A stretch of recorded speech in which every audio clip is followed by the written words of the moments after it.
ট্রাম্পের বিজয়ে অভিনন্দন জানিয়েছে হাসিনা এবং হাসিনা দাবি করেছে আমি এখনো বাংলাদেশের প্রধানমন্ত্রী আছি, এই বিষয়ে কিছু বলেন।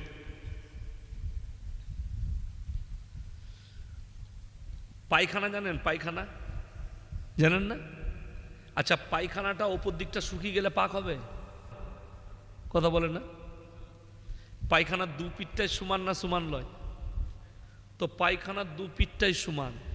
তো ওখানে ডোনাল্ড ট্রাম্প বসুক আর আপনার বাইডেন বসুক আর যেই বসবে গুয়ের দু পিঠটাই সমান। সবগুলোই না পা, ভালো একটাও নাই। তো যেই বসুক জেনে রেখে দিবেন কিয়ামতের আলামতগুলো প্রকাশ পাচ্ছে আস্তে আস্তে। আমেরিকা খুব তাড়াতাড়ি ক্ষমতাচ্যুত হবে। রাশিয়া এবং চায়না উঠে পড়ে লেগেছে নিজেদের হাতে ক্ষমতা লিবার পৃথিবীর। আপনারা কি মনে করছেন চায়না খুব ভালো, মুসলিম দেশকে সাপোর্ট করছে বলে? না, চায়না ওদের থেকেও ডেঞ্জার। উইঘুরের মুসলমানদের উপরে চায়না যে অত্যাচার করে আপনারা অনুভব করতে পারবেন না। চায়নাতে কেউ যদি রোজা রাখে তার মুখেতে শুয়োরের মাংস ভরে দেয়, কেউ যদি নামাজ পড়ে তাকে জেলে নিয়ে গিয়ে পিটায়, কেউ যদি দাড়ি রাখে তার দাড়িগুলো কেটে দেয়, কোরআন পড়লে লাথি মারে, প্রচুর অত্যাচার করে চায়না মুসলিমদের উপরে।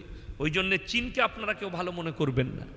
আর পৃথিবীতে যতটা নোংরামি ছড়িয়েছে, এই সমকামী, এই ব্যভিচার, এর মধ্যে 3 ভাগ হাত আছে চায়নার। সব থেকে বেশি দেহ ব্যবসায়ী হচ্ছে নেপাল, চায়না, উত্তর কোরিয়া, দক্ষিণ কোরিয়ার মেয়েরা। এরা সব থেকে বেশি দেহ ব্যবসা করে। আর হাসিনা যে স্বপ্ন দেখছে, ওর স্বপ্নই দেখা হবে। আপনি ভারতে আছেন, ভারতেই থাকুন, ভালো আছেন। বাংলাদেশে গেলে আপনার জন্য আয়নাঘর রেডি রেখেছে। বাংলাদেশের বিশ্ব ইজতেমায় 2 গ্রুপের মারামারি নিয়ে কিছু বলুন। বড় কষ্ট লাগে কি জানেন? আপনাদেরকে বলে যাই, আলেমদের মধ্যে ইখতিলাফ দেখবেন। আমি বীরভূম জেলায় এক জায়গায় জলসায় গিয়েছিলাম, তো আমাকে প্রশ্ন দিয়েছে যে কোন দল, জামাতের কোন দলটাকে ঢুকতে দেবো। আমি তাদেরকে উত্তর দিয়েছি যে এ যদি বলে ওকে ঢুকতে দাও না, তো একে আগে মারবি, আর ও যদি বলে ওকে ঢুকতে দাও না, তো ওকেও মারবি।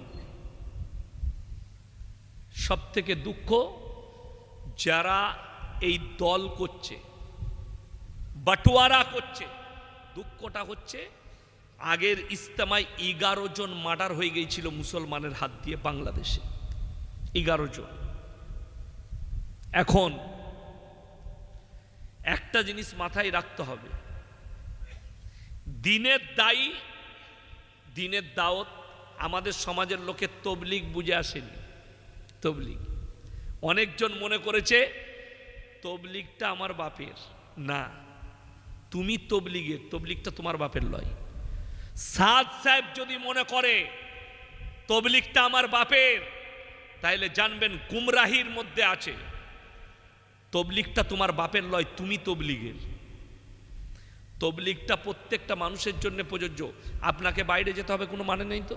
আপনি বাড়ি থেকে বেরিয়েছেন, মসজিদে যাবেন, মাচার ওপরে কিংবা রাস্তায় 2টো মুসলিম ছেলে বসে আছে, নামাজ পড়ে না, তাকে বললেন ভাই নামাজ পড়িস না কেন, যা গোসল করে নামাজ পড়বি, উজু করে যা, কাপড় পরে আয়, তবলিগ হয়ে গেল। বুঝতে পেরেছেন না পারেননি? আপনাকে আপনি বলছেন, যেমন আমাকে এক জায়গায় প্রশ্ন দিয়েছিল, হুজুর আমি রিক্সা চালিয়ে খাই, তো আমাকে একজন বলেছে 1 চেল্লা দিবি, চল, খাবার ব্যবস্থা আল্লাহ করে দিবে, সংসার আল্লাহ চালিয়ে দিবে। যে মসজিদে, শুনেলেন হাদিসটা, যে মসজিদে শুয়ে থাকে, যদি বলে আমি খালি আল্লাহ আল্লাহ করি মসজিদের ভেতরে আর নামাজ পড়ি, সংসার আল্লাহ চালাই, তার নাম চোর। তার নাম কি বললাম? চোর। কখনো নয়, এটা তবলিগ নয়। পেয়ে যাবেন, গুগল খুললেই পেয়ে যাবেন আপনারা। কি শাহরুখ খান উমরা করতে গিয়েছিল, আপনি ফটো দেখতে পাবেন। ঠিক বললাম না ভুল বললাম? খুলে দেখুন, যাদের কাছে বড় মোবাইল আছে।